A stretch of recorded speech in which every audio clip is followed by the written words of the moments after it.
Okay, and now we're going to look at a corporate valuation model problem of valuing stock.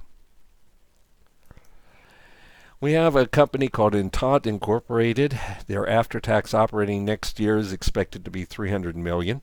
Depreciation expense next year is expected to be $70 million. Capital expenditures next year are expected to be $25 million. And the change in net operating working capital is expected to be $10 million. The firm's weighted average cost of capital is 15%. The market value of corporate debt is $1 billion. There are 100 million shares outstanding, and free cash flow of the firm is expected to grow 5% a year for the foreseeable future.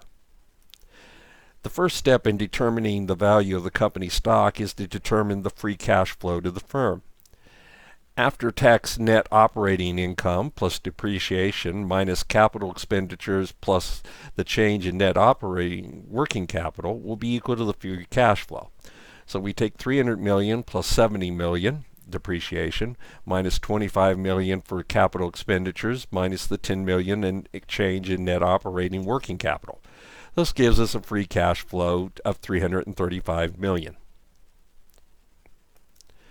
Next, we determine the market value of the firm's equity plus debt. That will be equal to the free cash flow divided by the weighted average cost of capital minus the growth rate expected for free cash flow.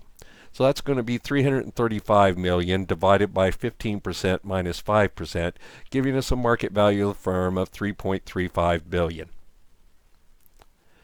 Next, we determine the market value equity. We take it for granted that the market value of the firm is equal to the market value of the firm's assets, and that this will be equal to the market value of equity plus the market value of debt. The market value of the firm we've already determined to be $3.35 billion.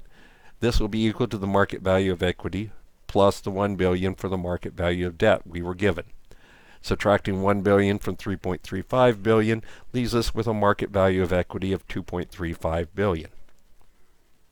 Step 4 is to determine the stock price. The stock price will be equal to the market value of the equity divided by the number of shares outstanding. So that's going to be $2.35 billion divided by 100 million, which ends up being $23.50 per share.